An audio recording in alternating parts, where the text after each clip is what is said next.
Tin और उसके दोस्त मॉन्स्टर्स की एक आर्मी का नेतृत्व करते हैं और अंडरवर्ल्ड की ट्रेचरस भूमि पर बैटल लड़ते हैं। अपने फार्म में वापस लाने के लिए मटेरियल इकट्ठा करते हुए वे मॉन्स्टर स्किल्स को बढ़ाते हैं और उन्हें और डेवलप करते हैं। ग्लाजा के खिलाफ उनकी फाइट में हेल्प करने के लिए पहला एपिसोड एऑन कॉन्टिनेंट पर शुरू होता है, जहां हम सभी को हार्ड वर्क करते हुए देखते हैं। फील्ड्स में पानी लगाना और क्रॉप काटना। हर कोई योग्य फार्मासिस्ट बनने के लिए डेडिकेटेड रूप से ट्रेनिंग ले रहा है। फिर हम ली नाम के एक लड़के से मिलते हैं जो क्रॉप्स की केयर कर रहा है। फिर वो हमारे हीरो टेन के पास जाता है और उसे और ज्यादा काम करने के लिए कहता है। जब तक वे काम खत्म नहीं कर लेते और क्रॉप्स पूरी नहीं कर लेते, तब तक उनके बीच हीटेड आर्ग्यूमेंट होती है। उन्हें काम करने के लिए आर्ची नाम की एक लड़की बीच में आती है। पुलिस 10 को क्रॉप्स को ज्यादा पानी देने के लिए स्कोल्ड करती है, लेकिन टेन जवाब देता है कि ज्यादा पानी देने से उन्हें ज्यादा स्ट्रेंथ मिलती है। आर्ची बीच में आकर पूछती है कि क्रश और किल करने का ये सब क्या नॉनसेंस है। टेन समझाता है कि उसके दादाजी ने कहा था कि एनिमल्स को पालते वक्त आपको उनसे अपने दिल से बात करनी चाहिए। चिका ग्रुप की एक और लड़की कमेंट करती है कि क्रॉप्स विकृत हो जाएंगी और पूछती है कि टेन वाइल्ड सीड्स क्यों बो रहा है, ये कहते हुए कि ये कोई आसान काम नहीं है। वो सजेस्ट करती है कि वो ऐसे सीड्स चुने जो ग्रो करना ईजी हो। इसके बजाय वो जोड़ती है कि आप हमारे बीच एकमात्र ऐसे पर्सन हैं जिनके पास कोई साथी एनिमल नहीं है।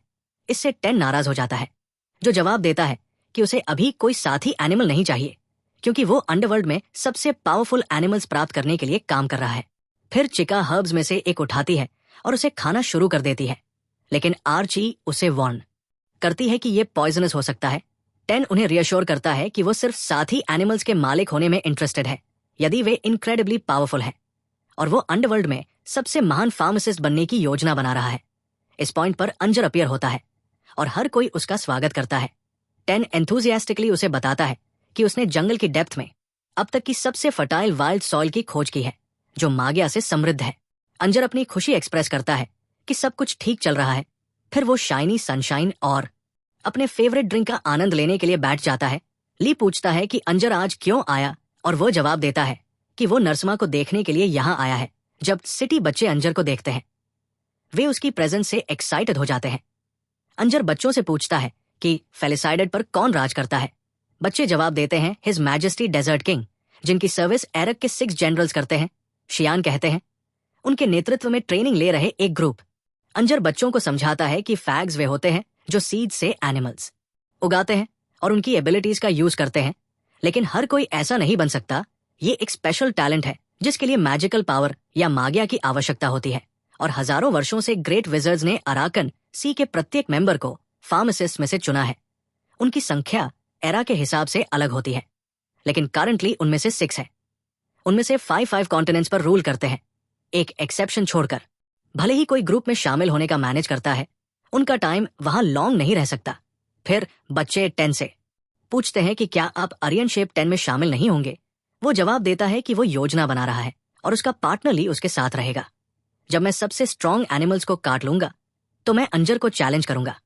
फिर सेनल सिटी में जाता है, जहां हम 10 को एक की जगह लेते हुए देखते हैं। एक पोस्ट पर लैंप उसके दोस्त डिफरेंट टास्क्स की सुपरविजन कर रहे हैं। अचानक एक लड़की जिसका नाम है शार्लेट 10 के सामने प्रकट होती है, जो ली को पकड़े हुए है और उसे देखकर हैरान है। वो उसे खरीदने की इच्छा व्यक्त करती है, लेकिन 10 उसे बताती है कि ली उसका साथी है और सेल के लिए नहीं है। शार्लेट खुद को एक ट्रैवलिंग ट्रेडर के रूप में पेश करती है, जो अंडरवर्ल्ड से अनयूजुअल सामान लाती है, और उससे पूछती है कि क्या आपके पास स्ट्रॉन्गेस्ट एनिमल्स को उगाने के लिए फर्टिलाइजर है। फ्लाई बीच में आती है, 10 को एक तरफ धकेलती है और शार्लेट को अट्रैक्ट करने की कोशिश करती है। वो उसे एक टूर पर ले जाने और साथ में मील करने की ऑफर करती है, लेकिन शार्लेट उसे इग्नोर करती है। वो फर्टिलाइजर को 10 को देती है और कहीं से भी निकल जाती है। एनवाइस नामक एक स्किल्ड स्वॉर्ड्सवुमन प्रकट होती है। वो 10 और ली को रोप से बांधती है और उन्हें बताती है कि उन्हें अपने मिशन के दौरान लेथार्जी के लिए पनिश किया जा रहा है। उनके दादाजी आते हैं, इस बात से नाराज कि उन्होंने अपनी डिलीवरी की उपेक्षा की है। नार्स अंतर रोप्स को काट देता है। वो उन्हें बताती है कि वो सिटी का टूर करेगी और देखेगी कि लोग कैसे रहते हैं, क्योंकि ये उसके ड्यूटीज का हिस्सा है। फिर हम 10 को नार्स के साथ देखते हैं, क्योंकि वह उससे पूछती है कि क्या वह सच में पालना चाहता है पावरफुल एनिमल्स। 10 इसकी पुष्टि करता है और कहता है कि एक बार जब वो ऐसा करेगा तो वो उसे भी चैलेंज करेगा। नारीज उसे ये कहते हुए मॉक करता है कि ये एक टफ जॉब है। उनके दादाजी ये कहते हुए रोर करते हैं कि नार्स कभी लेजी नहीं था और एक आइडियल स्टूडेंट था। वो 10 को याद दिलाता है कि एक फार्मासिस्ट का प्राइमरी ड्यूटी लड़ना नहीं है, बल्कि कंपेनियन एनिमल्स को पालना है और उनके साथ इमोशनल बॉन्ड बनाना है, और जवाब देता है कि वो समझता है और डिफेंस के लिए अरशान शेप में शामिल होना है। सबको अचानक एक छोटा डॉग दिखाई देता है और 10 डर जाता है और ली के साथ पानी में गिर जाता है और दोनों लड़ने लगते हैं, जिससे उनके ग्रैंडपा निराश हो जाते हैं। अचानक तेज थंडर और बिजली स्काई में चमकती है, जिससे 10 को सरप्राइज होता है। दृश्य जंगल में फ्रेंड्स के ग्रुप में बदल जाता है। 10 ग्रैंडपा पर अपना एंगर व्यक्त करता है और मजाक में उन्हें चैलेंज करने वाले लोगों की लिस्ट में शामिल करता है। चिका उससे पूछती है कि क्या उसे ये स्ट्रेंज नहीं लगता कि हर बार ग्रैंडपा डेंट्रो को गुस्सा आता है। हमेशा थंडर और तेज वाइन्स चलती है। वो पिछले इवेंट्स को याद करना शुरू कर देती है। ईआर डेंट्रो को शांत करने का प्रयास करता है। स्थिति और खराब हो जाती है और वो गुस्से में घोषणा करता है कि वो उन्हें टफ लेसन सिखाएगा। दृश्य एक रॉयल पैलेस में बदल जाता है, जहां अंजर क्वीन से मिल रहा है। वो उससे पूछती है कि तुम यहाँ क्यों हो? क्या ग्लाजा ने तुम्हें मुझे स्पाई करने के लिए भेजा है? मुझे पता है कि उसे मेरे रूलिंग मेथड्स के बारे में डाउट्स है। मैंने पहले भी काउंटलेस टाइम्स अपनी कॉन्सर्न्स व्यक्त की है। उसी समय गार्ड्स प्रवेश करते हैं और क्वीन को सूचित करते हैं कि एक इमरजेंसी सिचुएशन उत्पन्न हो गई है। ग्रैंड विजर्ड के डोमेन से एक मैसेज आया है। ग्रैंड की डेथ की घोषणा करते हुए विजर्ड दम। क्वीन पूरी तरह से शॉक्ड है और मामले की जांच करने के लिए दौड़ती है। दृश्य 10 पर वापस आता है और उसके दोस्त, जो ग्रैंड विजर्ड की डेथ की न्यूज से अनअवेयर हैं, ट्रॉप काट रहे हैं। इस बीच विजर्ड्स काउंसिल इकट्ठा होती है और हम एल्डरली ग्लाजा को उन्हें एड्रेस करते हुए देखते हैं। फिर यह स्पष्ट हो जाता है कि ग्लाजा का इंटेंशन अगला ग्रैंड विजर्ड बनने का है। फिर हम आर्ची को ये जानने के बाद एंग्री होते हुए देखते हैं कि ग्लाजा ने पोजीशन को इनहेरिट करने का प्रपोजल दिया है। बूढ़ा आदमी उसे बताता है कि वो 6 में से सीनियर मेंबर है। हालांकि अन्य 4 मेंबर्स उसके क्लेम पर कोई ऑब्जेक्शन नहीं जताते हैं। इसके अलावा ग्लाजा को ऑफिशियली विजर्ड्स के लीडर के रूप में चुना जाता है। वो घोषणा करता है कि सभी फार्मासिस्ट्स का टेस्ट किया जाएगा, क्लासिफाई किया जाएगा और सबसे लो लेवल पर रैंक किए गए लोगों को समाप्त कर दिया जाएगा। ओनली स्ट्रांग लोग सर्वाइव करेंगे, वो कहता है, और फिर हम एक ट्रू सिटी बनाएंगे। आर्ची इनजस्टिस से क्रोधित है क्योंकि ग्लाजा लोगों को उनकी एबिलिटीज के आधार पर क्लासिफाई करने और कमजोरों को डिस्कार्ड करने की योजना बना रहा है। अचानक पूरे सिटी में एक्सप्लोजन हो जाते हैं। अंजर सूचना देने के लिए आता है। आर्ची को पता चलता है कि ग्लाजा सोल्जर्स पूरे शहर पर हमला कर रहे हैं। आर्ची जल्दी से सिटी के लोगों को इवैक्यूएट करने का आदेश देता है और वॉर के लिए तैयार हो जाता है। 10 घोषणा करता है कि वो सभी की रक्षा करेगा, चाहे कुछ भी हो। एक फ्लाइंग मैसेंजर बूढ़े आदमी के लिए एक लेटर लेकर आता है, जो उसे वार्निंग देता है कि ग्लाजा की आर्मी ने विलेज पर हमला किया है। इस बीच ग्लाजा अपने फॉलोअर्स को एड्रेस करते हुए घोषणा करता है कि वीकनेस का एज पिछले की डेथ के साथ समाप्त हो गया है। ग्रेट विजर्ड अब पावर का टाइम है। हमारे बीच वीकलिंग्स के लिए कोई जगह नहीं है। ये एकजुट होने का मोमेंट है। एक रूल के तहत वो घोषणा करता है। इस समय अंजर स्टेप्स अप और घोषणा करता है कि अब से वो नाराज के लिए लड़ेगा। अपनी पावर्स को रिलीज करते हुए वो एनिमल्स के एक ग्रुप को बुलाता है और ग्रेट वॉर शुरू होता है। एनिमल्स एक विशाल क्रीचर में विलीन हो जाते हैं। केओस के बीच एक मिस्टीरियस आदमी, जिसकी प्रेजेंस कमांडिंग है और एक हिडन फेस दिखाई देता है। उसकी पहचान अननोन बनी हुई है, लेकिन उसकी ऑरा इतनी टेरिफाइंग है कि ग्लाजा सोल्जर्स उसके लिए रास्ता बनाने के लिए पीछे हट जाते हैं। यह स्पष्ट है कि वो एक्सट्रीमली पावरफुल है। फियर्स वॉर छिड़ जाता है और लोकी घायल हो जाता है। मास्क्ड मैन भाग जाता है, लेकिन ऐसा लगता है कि वह इसे डिस्ट्रॉय करने के इंटेंशन से ऑर्फनेज की ओर बढ़ रहा है। 10 लोग उसके पीछे दौड़ते हैं और उससे खेतों को नुकसान न पहुंचाने की विनती करते हैं, लेकिन वो आदमी उसे इग्नोर करता है और एक ही स्ट्राइक में उन्हें डिस्ट्रॉय कर देता है। उस समय क्रॉप से पावरफुल एनिमल्स निकलते हैं, वाइल्ड सीड्स जो फॉर्मिडेबल क्रीचर्स में डेवलप हो गए थे। 10 उस दिन एमके मैन का सामना करने का फैसला करता है। अपकमिंग एपिसोड के लिए रेडी है ताकि पूरी स्टोरी का पता लगाया जा सके। उसकी टीम ने उसे धोखा दिया। उसे मॉन्स्टर फूड बनाकर उसे एंजल द्वारा बचाया जाता है और वो पहले से कहीं अधिक पावरफुल बनकर वापस आता है, सुपरनैचुरल एबिलिटीज के साथ। सबसे पावरफुल एडवेंचरर एनीम एपिसोड। ये डंजन में एक ग्रुप के साथ शुरू होता है, जहां वे विशाल मॉन्स्टर्स का शिकार कर रहे हैं। जॉयडन विशाल एनिमल्स में से एक पर हमला करने का प्रयास करता है, लेकिन फेल हो जाता है।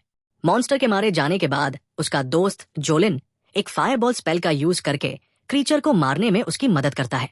जॉयड अपनी ताकत के बारे में बोस्ट करता है, लेकिन जोलिन उसे याद दिलाती है कि ये उसके मैजिक की वजह से था। जॉर्ड फिर एक यंग गाय से बात करता है जिसका नाम है गार्बेज कलेक्ट करना और टीम की सर्विस करना। वे उसके साथ बुरा व्यवहार करते हैं, लगभग एक सर्वेंट की तरह। हम देखते हैं कि एक हैवी बैग को अपने शोल्डर्स पर उठाने के लिए स्ट्रगल करना पड़ता है और अंततः उनके वेट के कारण जमीन पर गिर जाता है। जॉर्ड उस पर चिल्लाता है और उसे यूजलेस कहता है और जोलिन उसे कुछ दया दिखाने के लिए कहती है क्योंकि वो लोअर क्लास से है। जैसे कि वो लूट को जल्दी से सॉर्ट करने का आदेश देता है, वो लोअर क्लास से एक इवैल्यूएटर के रूप में अपनी भूमिका पर विचार करते हुए टास्क को आगे बढ़ाता है। जब वे पैदा होते हैं तो इंडिविजुअल्स को ऐसे टास्क दिए जाते हैं जिन्हें वे बदल नहीं सकते। इन जॉब्स को 3 कैटेगरीज में डिवाइड किया जाता है। अपर क्लास, जिसमें कुछ टैलेंटेड लोग होते हैं जैसे रिच ट्रेडर्स और मिलिट्री स्ट्रैटेजिस्ट्स। दूसरा क्लास, जिसमें जॉइड्स और जुलिन जैसे लोग होते हैं जैसे वॉरियर्स और मैजिशियंस जो लड़ सकते हैं। और अंत में सबसे लोएस्ट क्लास, जिसमें फार्मर्स और इवैल्यूएटर होते हैं जो वॉर के लिए अनसूटेबल होते हैं। जॉब्स इनहेरिटेड होते हैं, इसलिए बच्चे आमतौर पर अपने पेरेंट्स के पाथ पर चलते हैं। हालांकि जब से उसने कम उम्र में अपने पेरेंट्स को खो दिया, उसने लोअर क्लास के किसी व्यक्ति के लिए एकमात्र अवेलेबल पाथ चुना और एक एडवेंचरर बन गया। उसका ड्रीम रिच बनने का है, लेकिन उसे लगता है कि ऐसा कभी नहीं होगा। एक अपने टास्क पर फोकस करता है, एक जायंट रैट के कार्कस का इवैल्यूएशन करता है और उसकी इंटेस्टिन्स निकालता है। जॉर्ड डिले पर एंग्री हो जाता है और बताता है कि हर्ष रैट के सिम्टम्स दिखने लगे हैं। रैट के पेट को खोलने में मदद मांगता है, लेकिन वे ये कहते हुए मना कर देते हैं कि ये उनका काम नहीं है, गार्बेज से डील करना उनकी रिस्पॉन्सिबिलिटी है। अब फ्रस्ट्रेटेड हो जाता है और जॉर्ड उसे मारता है। उन्हें बहुत ज्यादा देखे जाने पर अनीन बहुत सैड महसूस करता है और माफी मांगता है क्योंकि ये दुनिया अनफेयर है। वो अपना वर्क पूरा करता है, लेकिन जॉलिन डिस्गस्ट व्यक्त करता है, विश्वास करने में अनेबल है कि उसने रैट के पेट में अपना हाथ डाला है। हालांकि ये इवैल्यूएटर का काम है जिसे बहुत डर्टी वर्क माना जाता है। कोई और बॉडी को गिल्ड में नहीं ले जा सकता है और मैजिकल टूल्स के साथ इसका इवैल्यूएशन नहीं कर सकता है। सोचता है कि उनके लिए इस काम से नफरत करना कैसे समझ में आता है। जॉर्ड उस पर चिल्लाता है कि केवल रीजन उन्होंने उसे अपने ग्रुप में अलाउ किया क्योंकि वह अपने मैजिकल बैग में कोई डर्टी कार्कस नहीं चाहता था, इसलिए वो जल्दी से काम करना चाहता है। पी के पास इस दुनिया में सर्वाइव करने के लिए इस टॉर्चर को सहने के अलावा कोई ऑप्शन नहीं है। क्योंकि वे आगे बढ़ते हैं, वे एक हेलहाउंड के बॉडी में आते हैं और जॉर्ड को इसकी कंटेंट कलेक्ट करने का आदेश देता है। इस रिक्वेस्ट से सरप्राइज्ड है क्योंकि गिल्ड की इंफॉर्मेशन के अनुसार इस क्रीचर को डंजन में नहीं होना चाहिए। जॉर्ड उसे चुप रहने और बस काम करने का आदेश देता है। वे लकी हैं क्योंकि मटीरियल हेलहाउंड को हाई प्राइस पर बेचा जा सकता है, लेकिन जॉर्ड ने मेंशन किया कि एक और है, लेकिन वो नहीं सुनता और इंसिस्ट करता है कि कुछ तो गलत है। उन्हें जो मैप मिला है उसमें बताया गया है कि यहाँ केवल एक ही पाथ है और जॉर्ड ने उसका और उसके मैप का मजाक उड़ाया और उसे उन डिटेल्स के बारे में कंप्लेन करना बंद करने का ऑर्डर दिया जो मैटर नहीं करते। अब पूछता है कि क्या वे तुरंत जा सकते हैं, लेकिन वे मना कर देते हैं। हाइड उसे बताता है कि अगर छोड़ना चाहता है तो वो अकेले जा सकता है और लूट को पीछे छोड़ सकता है। वह को ये भी बताता है कि उसे रिजेक्ट कर दिया गया है क्योंकि उसने ऑर्डर्स की अवहेलना की और वह उनके द्वारा अर्न्ड मनी नहीं लेगा। एफ खुद से सोचता है कि ऐसे बहुत से ग्रुप्स नहीं है जो उसे एक्सेप्ट करेंगे और उचित जॉब के बिना ये पोजीशन ही उसकी लाइवलीहुड कमाने का ओनली तरीका है। अगर जॉर्ड उसे अब बाहर निकालता है तो वो पैसे नहीं कमा पाएगा, इसलिए अनविलिंगली उनके साथ रहने के लिए सहमत हो जाता है। रियलिटी ये है कि वे रास्ते पर चलते रहते हैं और ट्रेजर का माउंटेन पाते हैं जिससे अमेज हो जाता है। वो समझ नहीं पाता कि सभी हेलहाउंड्स को किसने डिफीट किया और अगर वे उनके जैसे एडवेंचरस थे तो क्यों उन्होंने अपना मटेरियल कलेक्ट नहीं किया। अचानक उन पर कई मॉन्स्टर्स द्वारा अटैक किया जाता है। ये साफ हो जाता है कि उन्होंने जो भी कार्कसेस देखी थी वे पैक के बीच फाइट से थी। वे नहीं जानते कि क्या करना है, इसलिए वे एरिया से भागने का डिसीजन लेते हैं। जॉर्ड कहता है कि भले ही वो इमॉर्टल हो, लेकिन वो इतने सारे मॉन्स्टर्स का सामना नहीं कर सकता था। वो जॉलिन से एक पैरालिसिस स्पेल कास्ट करने के लिए कहता है, उनके एक्शन से डर और हैरान। जॉलिन उसे बताता है कि स्पेल ज्यादा देर तक नहीं चलेगा और वो भागने में एबल हो सकता है अगर वो लकी है। और हेलहाउंड अटैक करता है और उसे एवरीवेयर काटता है। जॉलिन उन्हें एक एप्पल से डिस्ट्रैक्ट करता है और एस्केप करने का चांस पकड़ता है, ये सोचकर कि ये एस्केप का उसका चांस है। हालांकि वो पाता है कि एग्जिट ब्लॉक्ड है। वो आगे बढ़ता है जब तक वो एक डेड एंड तक नहीं पहुंचता। उसे पता चलता है कि अगर वो वापस जाता है तो हेलहाउंड उसे खा जाएंगे और अगर वो आगे बढ़ता है तो वो क्लिफ से गिर जाएगा और मर जाएगा। वो एक यूजलेस इवैल्यूएटर की तरह महसूस करता है, एक फेलियर जिसने अपना लाइफ भागते हुए बिताया है और अपनी जॉब के पेन को दोष देता है, रॉक से गिरता है और रोता है कि मैं वहां क्यों पैदा हुआ। नहीं, मेरे जीवन का अर्थ, मैं अंत में कुछ नहीं कर सका, मैंने कुछ भी हासिल नहीं किया, मेरा जीवन बहुत बुरा था, मेरे साथ ट्रैश जैसा व्यवहार किया गया और अब मैं मरने जा रहा हूं। लेकिन दृश्य एक ब्यूटीफुल लड़की पर बदल जाता है जो उसके फोरहेड पर किस लेती है। जब वो जागता है तो वो शॉक्ड रह जाता है और कहता है कि मेरे सारे वुंड्स ठीक हो गए हैं। वह एक ह्यूज पेड़ को देखता है और महसूस करता है कि ये वर्ल्ड ट्री है।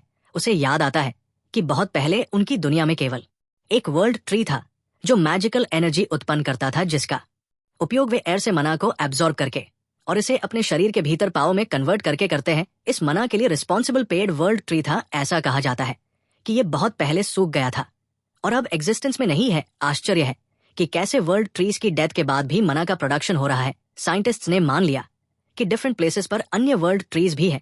उन्हें खोजने के लिए बड़े कैंपेन्स शुरू किए गए। हालांकि पूरी दुनिया में सर्च करने के बावजूद कोई अन्य वर्ल्ड ट्री नहीं मिला उसे बचाने के लिए। ट्री का धन्यवाद, क्योंकि ये प्लेस डंजन की तुलना में बहुत शांत है और उसे मॉन्स्टर्स की प्रेजेंस महसूस नहीं होती है। हालांकि वो सोचता है कि उसे आगे क्या करना चाहिए। याद है, उसके साथ रहने वाले लोगों ने उसे मॉन्स्टर्स को बेच दिया था।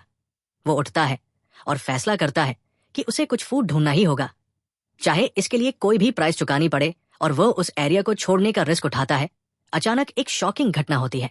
उसकी आइज के सामने उसका ईयर काट दिया जाता है और फिर उसकी फिंगर्स काट दी जाती है। वो पेन से चिल्लाता है क्योंकि उस पर बार बार अटैक किया जाता है। एक वन आइड मॉन्स्टर उसे मारने के लिए तैयार दिखाई देता है, लेकिन एक और भी डरावना प्राणी आता है और मॉन्स्टर के लाइफ को इमीडिएटली समाप्त कर देता है। ये एक जायंट बेयर है जो उसे खत्म करने के इरादे से उसे पकड़ लेता है, लेकिन एक अननोन व्यक्ति हस्तक्षेप करता है और उसे बचाता है। उसे एक भी वाउंड के बिना उसकी पिछली स्थिति में वापस लाता है। फिर वो फिर से ब्यूटीफुल लड़की से मिलता है और वह उसकी ब्यूटी से मोहित हो जाता है।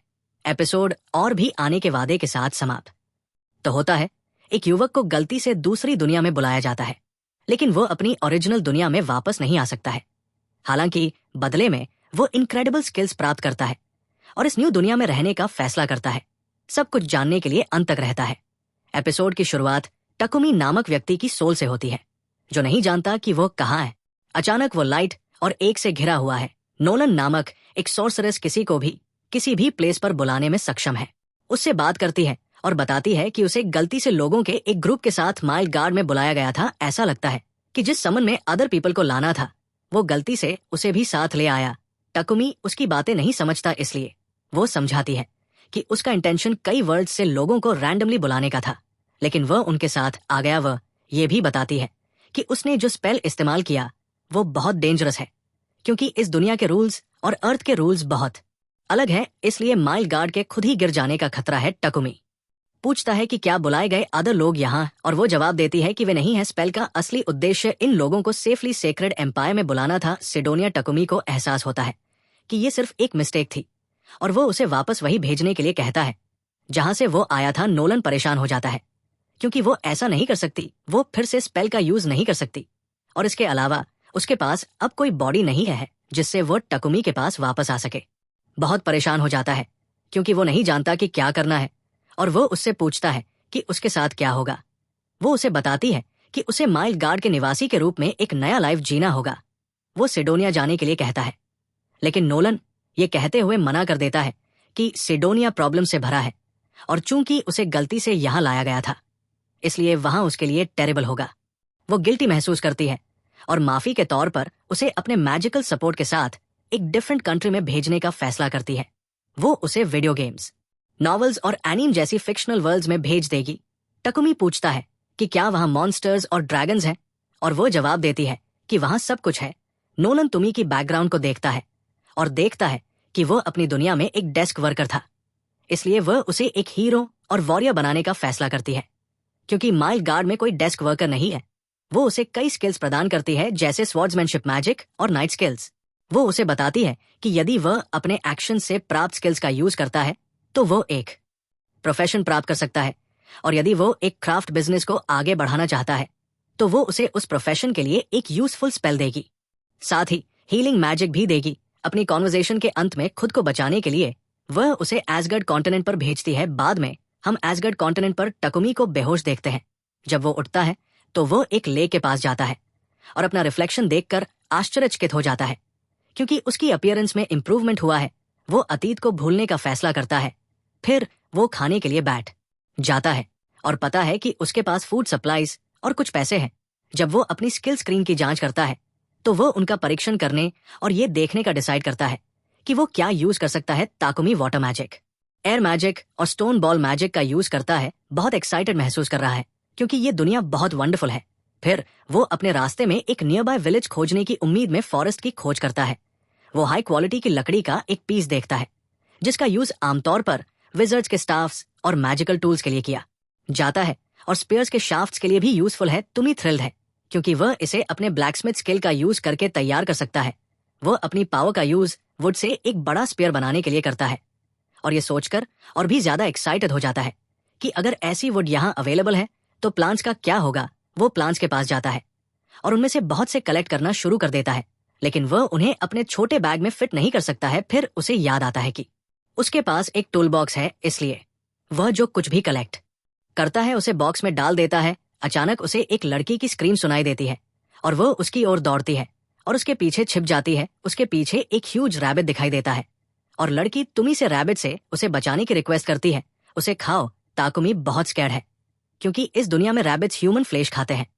रैबिट अचानक उन पर अटैक करता है और ताकुमी स्पेयर का यूज करके अपनी ताकत जुटाता है और उसे मार डालता है। इससे उसे वॉरियर स्किल प्राप्त होती है। लड़की मॉली उसे बचाने के लिए थैंक यू कहती है। ताकुमी पूछता है कि वो कहाँ से है और वो जवाब देती है कि वो बोर विलेज से है। वो मेडिसिनल हर्ब्स चुन रही थी और फॉरेस्ट में लॉस्ट हो गई थी। ताकुमी उसके साथ उसके घर जाने का डिसाइड करता है। वो रैबिट को स्टोर करने के लिए अपना टूल बॉक्स खोलता है, लेकिन शॉक हो जाता है ये महसूस करते हुए कि वो मॉली के सामने बॉक्स नहीं खोलना चाहता था। उसके बाद हम सिडोनिया के सेक्रेड एम्पायर में चले जाते हैं, जहां 3 व्यक्ति खुद को एक पैलेस में पाते हैं।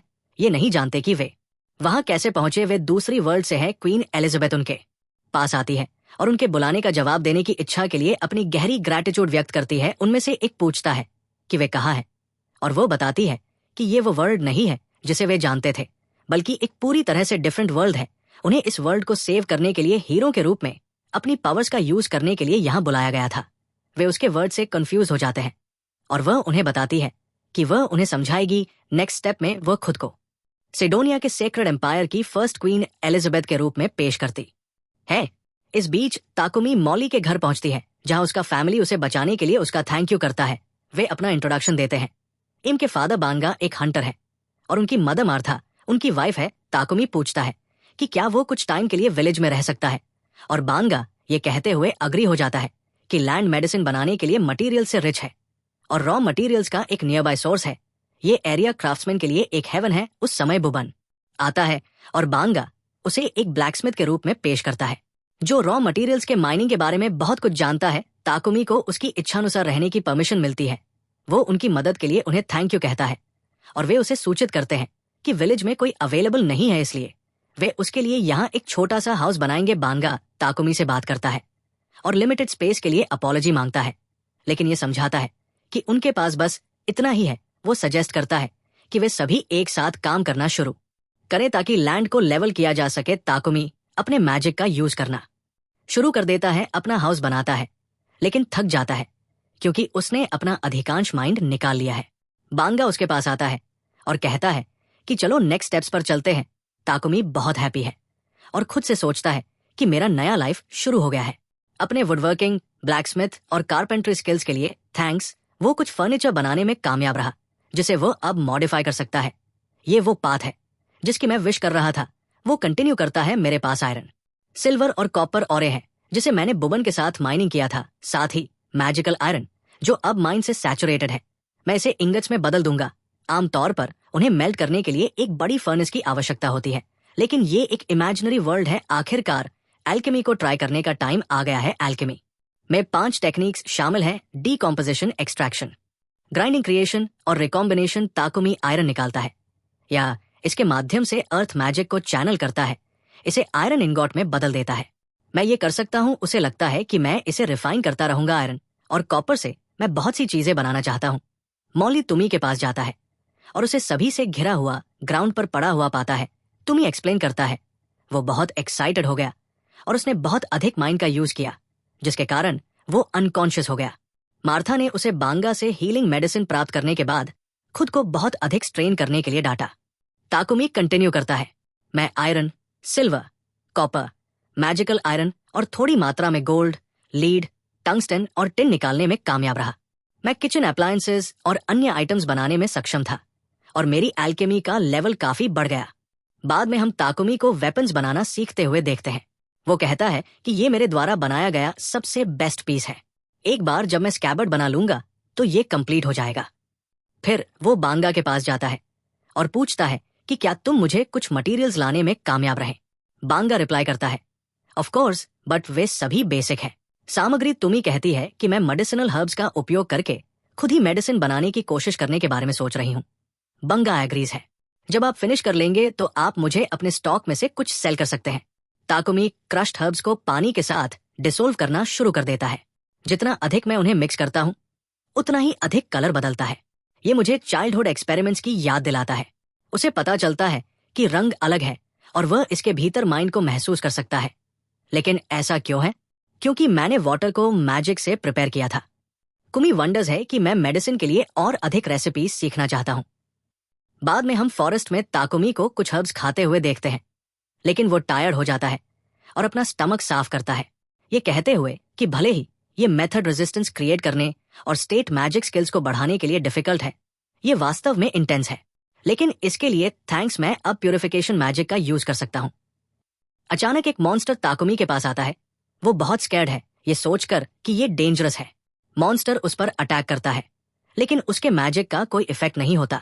तुम्ही पीछे से एक पॉइजनस स्पाइडर को देखता है, लेकिन स्पाइडर मॉन्स्टर द्वारा इंजर्ड हो जाती है। ताकुमी टेरिफाइड है क्योंकि उसके मैजिक का कोई इफेक्ट नहीं दिखता। मॉन्स्टर पर कुछ और चल रहा होगा। उसे लगता है कि ताकुमी अपने मैजिक का यूज करता है और फाइनली मॉन्स्टर को किल करने में सफल हो जाता है। फिर वो स्मॉल एसपी स्पाइडर के पास जाता है ताकि उसकी मदद कर सके। ताकुमी स्पाइडर को हील करता है और उसे वंडर्स है कि स्पाइडर चाहती है तुम्ही उसे कंट्रोल करे। ताकुमी सरप्राइज्ड है और स्पाइडर का नाम Q.E रखता है। स्पाइडर बहुत खुश है कि उसका नाम इतना ब्यूटीफुल है। बाद में विलेजर्स शॉक हो जाते हैं कि ताकुमी ने वाइल्ड बोर जैसे बड़े मॉन्स्टर को डिफीट कर दिया। वे पेट मॉन्स्टर से स्कैर्ड हो जाते हैं। बंगा मेंशंस करता है कि हर कोई जानता है कि इंसेक्ट मॉन्स्टर्स को कंट्रोल करना इम्पॉसिबल है, लेकिन वे एक्साइटेड हैं और मॉन्स्टर मीट से फीस्ट प्रिपेयर करने का डिसाइड करते हैं। बंगा पॉइंट्स आउट करता है कि मॉन्स्टर से मटेरियल्स का यूज लेदर आर्मोर, टीथ और बाकी स्किन बनाने के लिए किया जा सकता है। अगर तुम्ही सिटी जाता है तो वो बॉल्टन सिटी में लेफ्ट ओवर स्किन सेल कर सकता है। बंगा के दोस्तों में से एक कमेंट्स करता है कि विलेज ताकुमी की बदौलत ब्राइटर हो गया है, भले ही वो उस टाइप का नहीं है। इस तरह के एक स्मॉल विलेज में हमेशा के लिए रहना। दृश्य लोना में बदल जाता है, जो ताकुमी के बारे में हैप्पी है। उसका फ्रेंड उसे बताता है कि उसने उसे एक स्पेशल बॉडी दिया है, लेकिन इससे भी इंपॉर्टेंट बात यह है कि उसने उसे 1 ईयर पहले पास्ट में भेज दिया था, इससे पहले कि सिडोनिया के होली एम्पायर ने उनके समनिंग स्पेल का परफॉर्मेंस किया। एपिसोड एंड होता है। आने वाले एपिसोड के लिए स्टे ट्यून्ड। नैरेटर कहता है कि अगर आपको ये वीडियो पसंद आया तो सब्सक्राइब करना न भूलें और हर न्यू चीज पर अपडेट रहने के लिए नोटिफिकेशन बेल को दबाएं। हमारा आज का एपिसोड ताकुमी के अपने स्पाइडर फ्रेंड मेपल पर बहुत एंग्री होने से शुरू होता है। पता चलता है कि उसने उसे पूरी तरह से रैप किया था जबकि वो सो रहा था। वो अपॉलॉजी करती है कि वो ये चेक कर रही थी कि उसका सिल्क कितना स्ट्रांग था और उसके पास इसे टेस्ट करने के लिए कोई और नहीं था। इस बीच ताकुमी मेडिसिन बनाने और अदर प्रोजेक्ट्स पर काम करने में बिजी है। मुश्किल से मेपल पर ध्यान दे रही है। वो थोड़ा निग्लेक्टेड महसूस करती है, इसलिए वो अपॉलॉजी करता है और उसके साथ खेलने के लिए ब्रेक लेने का प्रॉमिस करता है। वो बहुत हैप्पी हो जाती है। वो खुशी से डांस करने लगती है। तभी उनका फ्रेंड कुछ खाने के साथ आता है। वो उन्हें खेलते हुए देखती है और पूरी तरह से सरप्राइज हो जाती है। कुछ और सोचती है। जब उसे रियलाइज होता है कि क्या हो रहा है तो वो सिल्क का कुछ हिस्सा उठाती है और कहती है, wow, this spider silk is amazing. वो इससे क्लोथ्स बनाने का डिसाइड करती है और रिजल्ट्स अमेजिंग होते हैं। सिल्क इतना मैग्निफिसेंट है कि केवल रिच लोग ही इसे पहन सकते हैं। वो टकुमी से पूछती है कि क्या वो सिल्क को और फ्लेक्सिबल बना सकता है और वो हेल्प करने के लिए अग्री हो जाता है। बाद में टकुमी ने देखा कि मेपल बहुत अच्छा टाइम बिता रहा है, इसलिए उसने खुद को बहुत सारे कामों में बिजी रखने का डिसाइड किया। वो एल्केमी का स्टडी करने के लिए सिटी जाने के बारे में सोचता है, लेकिन वो ये नहीं जानता कि लगभग 1 मंथ तक उनके साथ रहने के बाद वो विलेजर्स को अपने जाने के बारे में कैसे कन्विंस करेगा। उसके बाद हम टकुमी को ब्लैकस्मिथ के पास जाते हुए देखते हैं, जिसने उसके लिए आयरन और स्टील से बना एक एंसॉम्बल बनाया है। शूज इतने स्ट्रांग हैं कि वो वहां रहते हुए ऑलमोस्ट किसी भी चीज को किक करके पार कर सकता है। बैंजो उसे दिखाता है और उससे कहता है कि अगर तुम रियल मनी कमाना चाहते हो तो तुम्हें सिटी जाना चाहिए, वहां ज्यादा डिमांड है और तुम बहुत सारा सामान बेच सकते हो और बहुत सारा पैसा कमा सकते हो। ये विलेज बड़े प्रॉफिट्स के लिए बहुत स्मॉल है। बैंजो ने कहा टकुमी को ट्रैवल एक्सपेंसेस के बारे में चिंता करने की जरूरत नहीं है, क्योंकि बॉल्टन से एक मर्चेंट अगले वीक आ रहा है। उन्होंने उसके लिए मर्चेंट की कार्ट में राइड करने की व्यवस्था की है। टकुमी बहुत खुश है और उनकी काइंडनेस के लिए उन्हें धन्यवाद देता है। बाद में हम देखते हैं कि मार्था बैंजो के हंट में से एक से कुछ रैबिट्स इंटेस्टिन्स पकड़ कर लाती है। टकुमी सरप्राइज्ड है और कहता है कि उन्हें डिजीजेस या पैरासाइट से बचने के लिए वाटर और लेमन से अच्छे से वॉश करने की जरूरत है। अनफॉर्चुनेटली, चूंकि उनके पास लेमन या कोई क्लीनिंग सप्लाईज नहीं है, इसलिए उन्हें फेंकना पड़ेगा। लेकिन टकुमी अपनी केमिकल एबिलिटीज का यूज करके इंटेस्टिन्स का इलाज करता है। मार्था बहुत ग्रेटफुल है, लेकिन उसे वार्निंग देती है कि वो अपनी पावर्स का बहुत ओपनली यूज ना करे। वो एक्सप्लेन करती है कि केवल कुछ लोगों के पास आपके जैसे स्किल्स हैं और जो लोग करते हैं वे वन। अगर आप फ्री में काम करना शुरू कर देते हैं तो लोग आपके बिजनेस को डिस्ट्रॉय करने के लिए आप पर गुस्सा करेंगे। कुछ लोग आपके पीछे भी पड़ सकते हैं। उसके बाद हमें पता चलता है कि टकुमी ने अपनी अपकमिंग यात्रा की प्रेपरेशन के लिए पूरे एक वीक तक नई आइटम्स को तैयार किया। अकुमी ने मॉन्स्टर से बचाने के लिए विलेज के चारों ओर एक बड़ी वॉल भी बनाई और एक वाटर पंप बनाया ताकि सभी को क्लीन पानी तक फ्री एक्सेस मिल सके। बाद में बाबेक ने तुमी का स्वागत किया और जाने से पहले उसके साथ यात्रा करने के लिए अग्री होने के लिए उसे थैंक यू कहा। टकुमी ने बैंजो को एक स्पेशल बॉटल दी और कहा कि मैंने इनमें से 100 बॉटल्स आपके घर भेजी है।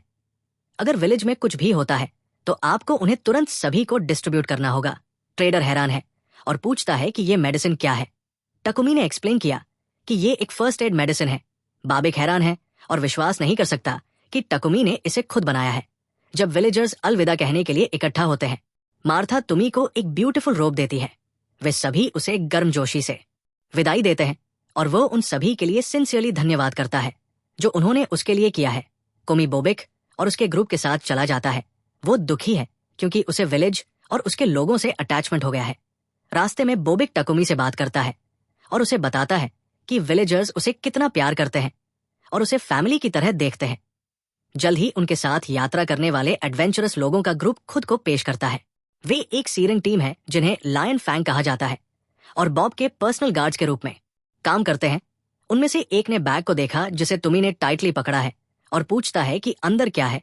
टकुमी ने कैजुअली जवाब दिया, ओ ये मेरी किलर स्पाइडर है। हर कोई हैरान है कि वो इस तरह के एक क्रीचर को कंट्रोल करने में सक्सेसफुल रहा। एक एडवेंचरस लोग में से एक ने इसे देखने के लिए कहा। जब वो करीब जाने की कोशिश करता है तो स्पाइडर उसे मार देती है क्योंकि उसे सोते समय डिस्टर्ब होना पसंद नहीं है। टकुमी बताता है कि स्पाइडर ह्यूमंस और आउटर वर्ल्ड से डरती है, लेकिन बॉग को पसंद करने लगी है। टीम का एक और सदस्य बाबेक फिर टकुमी से उसके द्वारा बनाए गए मेडिसिन के बारे में पूछता है, एक खरीदने में इंटरेस्ट दिखाते हुए। जैसे ही वे बात कर रहे होते हैं उन्हें पास में कुछ महसूस होता है। बाबेक कार रोकता है और वे खुद को एक ग्रुप से घिरा हुआ पाते हैं। गॉब्लिन्स एडवेंचरर्स टकुमी से वही रहने के लिए कहते हुए एक्शन में आ जाते हैं। वे गॉब्लिन्स का काम जल्दी से कंप्लीट कर देते हैं। अपनी जर्नी जारी रखने से पहले अपने मैजिकल स्टोन्स को कलेक्ट करते हैं। जब वे आखिरकार बर्कोला की कैपिटल बॉल्टन पहुंचते हैं तो टकुमी बड़े शहर की हर चीज से हैरान रह जाता है। ये ऐसी जगह की उसकी फर्स्ट ट्रिप है। वो लायन फैंग के साथ एडवेंचरर्स गिल्ड में जाता है जहां वे अपने एस्कॉर्ट मिशन की सक्सेस की रिपोर्ट करते हैं। अकुमी शहर में रहने के लिए खुद को गिल्ड में रजिस्टर करने का फैसला करता है और यहां तक कि अपने स्पाइडर मेपल को अपने पेट के रूप में रजिस्टर करता है। इसके बाद टकुमी एल्केमिस्ट गिल्ड में जाता है, लेकिन उसे पता चलता है कि बॉल्टन में कोई गिल्ड नहीं है। इसके बजाय ज्यादातर लोग एडवेंचरर्स गिल्ड का इस्तेमाल रिकॉग्निशन के लिए करते हैं। वो सबसे निचले रैंक पर रहने का फैसला करता है क्योंकि उसे अपनी पोजीशन बनाए रखने के लिए महीने में केवल एक सिंपल मिशन कंप्लीट करना होता है। उसके बाद तुमी बबक के ऑफिस में बबक की कंपनी से मिलने जाता है। टकुमी वादा किए गए पोषण देता है। बोबिक को उनके पोषण से हैरान करता है। क्वालिटी और इफेक्टिवनेस बोबिक पूरी तरह से इम्प्रेस्ड है और फ्यूचर में टकुमी के साथ काम करने के तरीकों की प्लानिंग करना शुरू कर देता है। बाबिक फिर टकुमी से प्रत्येक हीलिंग और स्टैमिना मेडिसिन के लिए 10 सिल्वर कॉइन्स और प्रत्येक माइंड मेडिसिन के लिए 50 सिल्वर कॉइन्स की कीमत के बारे में पूछता है। टकुमी क्विकली अपने दिमाग में गणित करता है और महसूस करता है कि वह एक फॉर्चून बना सकता है। वो पोटेंशियल इनकम से शॉक था, लेकिन बाबिक ने अपोलोजाइज किया और बताया कि प्राइसेस कम है क्योंकि टकुमी ने अभी तक खुद के लिए रेपुटेशन नहीं बनाई है। टकुमी मदद नहीं कर सकता है, लेकिन सरप्राइज करता है कि बाबिक उसकी इतनी मदद क्यों कर रहा है। क्या उसका कोई हिडन मोटिव है? हालांकि बाबिक दूसरों को डिसीव करने वाला नहीं लगता है। बाबिक कॉन्वर्जेशन को तुमी के रहने की व्यवस्था में बदल देता है। वो सजेस्ट करता है कि अगर तुमी एक मेकर के रूप में काम करना चाहता है तो उसे एक वर्कशॉप के साथ एक घर में रहना चाहिए। तुमी ने यह बताते हुए मना कर दिया कि वो अभी अभी शहर में आया है और उसके पास घर खरीदने के लिए सेविंग्स नहीं है। फिर बाबिक एक और सोल्यूशन सजेस्ट करता है कि एक जगह रेंट पर ले। वो टकुमी को आश्वस्त करता है कि कंपनी एक सूटेबल हाउस की रेकमेंडेशन कर सकती है। बाबिक अपने असिस्टेंट थॉमस को बुलाता है और उसे टकुमी को उस घर में ले जाने के लिए कहता है जिसके बारे में उन्होंने पहले डिस्कस किया था। जब वे पहुंचते हैं तो टकुमी हाउस की ब्यूटी से शॉक्ड होता है। ये विशाल, फंक्शनल और उसकी नीड्स के लिए परफेक्ट है। टकुमी को विश्वास नहीं होता कि उसे ऐसी जगह की ऑफर की जा रही है। थॉमस टकुमी को बताता है कि रेंट एक गोल्ड कॉइन और 50 सिल्वर कॉइन्स प्रति मंथ है। टकुमी खुद से सोचता है कि ये इतना चीप है कि ऐसा लगता है कि मैं स्टोरेज रूम को वर्कशॉप के रूप में भी यूज कर सकता हूं। मैं पोर्शन डील से मिलने वाले पैसे से आसानी से रेंट कवर कर पाऊंगा। मेपल की ओर मुड़ता है। टकुमी कहता है कि ये हमारा नया घर है। थॉमस उससे पूछता है कि क्या उसे घर पसंद है। टकुमी जवाब देता है कि ये ब्यूटीफुल है, मैं इसे ले लूंगा। थॉमस उसे एश्योरेंस देता है कि सब कुछ ऑर्गेनाइज हो जाएगा ताकि वो कल जाने से पहले उसमें जा सके। ताकुमी एक क्वेश्चन पूछता है जो शहर में आने के बाद से उसके माइंड में था। थॉमस एक्सप्लेन करता है कि ये सीवर की गंध है। रईस मैजिकल प्यूरिफिकेशन टूल्स का यूज करते हैं अपने एस्टेट से वेस्ट का इलाज करने के लिए, लेकिन उनका यूज सिटी के मेन सीवर्स के लिए नहीं किया जाता है। कभी कभी उन्हें प्यूरिफाई करने के लिए प्रीस्ट्स को हायर किया जाता है, लेकिन ये प्रोसेस कंसिस्टेंट नहीं है और बेटर प्यूरिफिकेशन इक्विपमेंट प्राप्त करने के लिए और हमें उन्हें अगले दिन एंशिएंट रूइंस या डंजन से डिग करना होगा। ताकुमी और मेपल अपने नए घर में मूव करते हैं। ताकुमी आउटर वॉल्स को रिपेयर करना शुरू करता है। वो बाबू की कंपनी से खरीदी गई क्ले के साथ मोटर मिक्स करता है। एक बार जब ये ड्राई हो जाता है तो इसे शेप करने के लिए मैजिक यूज करता है। वो इसे हीट मैनिपुलेशन मैजिक के साथ एनहांस करता है, स्पेशल कॉस्मिक मैजिक के साथ ड्राइंग टाइम को रिड्यूस करता है और एल्केमी के साथ उसकी कंडीशन को स्टेबलाइज करता है। इतना ज्यादा यूज करने से टायर्ड हो गया माना। ताकुमी एक्साइटेड है जब रिपेयर्स पूरी तरह से सही हो जाती है। अचानक ताकुमी किसी को शाउटिंग करते हुए सुनता है। मेपल ने बेबी को अपने सिल्क में लपेटा है। डिसपॉइंटेड ताकुमी उसे स्कोल्ड करते हुए कहता है कि केवल बच्चे ही इस तरह की मिसचीफ का आनंद लेते हैं। हालांकि बेबी बहुत रिलैक्स दिख रही है। कहती है कि ये सिल्क बहुत कंफर्टेबल है, ये मुझे एक अच्छी नैप लेने के लिए इंस्पायर कर रहा है। अकुमी ने अपॉलॉजी मांगी, लेकिन बेबीक ने हंसते हुए कहा कि ये थोड़ा सरप्राइजिंग था, लेकिन कोई नुकसान नहीं हुआ। बेबीक बाथरूम की ओर जाती है। कुछ ही मोमेंट्स बाद वो शाउटिंग करते हुए बाहर आती है। ये क्या है? तुमी ने रिप्लाई किया कि मैंने एक मैजिकल प्यूरिफिकेशन टूल सेटअप किया है। जब आप वर्क कंप्लीट कर लेते हैं तो ये वेस्ट को डिसोल्व कर देता है। बोबिक आश्चर्यचकित होकर पूछता है कि क्या आप इनमें से 100 बना सकते हैं? सकुमी ने रिप्लाई किया कि ये पॉसिबल होना चाहिए जब तक मेरे पास मटेरियल्स हैं। बेबी बहुत खुश है और कहती है कि आपको इसके लिए एडिशनल हैंड्स की आवश्यकता होगी। मैं सजेस्ट करती हूँ कि अपनी स्किल्स और प्रेफरेंसेस को देखते हुए एक सर्वेंट को कॉन्ट्रैक्ट करें। एक सर्वेंट मैजिक के थ्रू कॉन्फिडेंशियलिटी कॉन्ट्रैक्ट से बाउंड होगा। आइडियल होगा। वे आपकी वर्कशॉप को मैनेज करने और आपकी प्रोटेक्शन करने में मदद कर सकते हैं। बिग जारी है। आपको लाइट मैजिक के लिए एक चार्म लगता है जो आपको लाइट चर्च के अकॉर्डिंग एक चोजन पर्सन बनाता है जो होली एम्पायर का नेतृत्व करता है। सिडोनिया। वे किसी भी ऐसे पर्सन को रिक्रूट करते हैं जो लाइट मैजिक के प्रति अटैचमेंट रखता हो और उनकी हीलिंग एबिलिटीज का फायदा उठाता हो। मुझे डाउट है कि वे इस टॉयलेट में आपके द्वारा इंक्लूड किए गए प्यूरिफिकेशन मैजिक को इग्नोर करेंगे। मेरे पास इस प्रोजेक्ट के लिए सपोर्ट प्राप्त करने के बारे में कुछ आइडियाज हैं, लेकिन हमें ये एंश्योर करना होगा कि कोई भी ये न जान पाए कि इसके पीछे कौन है। इसलिए बाबिक जोर देती है कि एक सर्वेंट के साथ कॉन्ट्रैक्ट करना बुद्धिमानी है। अकॉमी फर्मली रिप्लाइज, रुको, मैं स्लेव्स के यूज के खिलाफ हूं। मुझे नहीं लगता कि ये शब्द एक्सेप्टेबल है। अगर इसका मतलब स्लेव के साथ कॉन्ट्रैक्ट करना है तो मैं उस टाइम सब कुछ खुद हैंडल करना प्रेफर करूंगा। तुम्ही को एडवेंचरर्स गिल्ड से एक मैसेज मिलता है। आपको एक टास्क सौंपा गया है जिसे रजिस्ट्रेशन के 1 मंथ के अंदर एक सूटेबल लेवल पर कंप्लीट करना चाहिए। हम आपके बिजी स्केड्यूल के दौरान हुई इनकन्वीनियंस के लिए सॉरी हैं और रिक्वेस्ट करते हैं कि आप डेडलाइन से पहले एडवेंचरर्स गिल्ड का विजिट करें।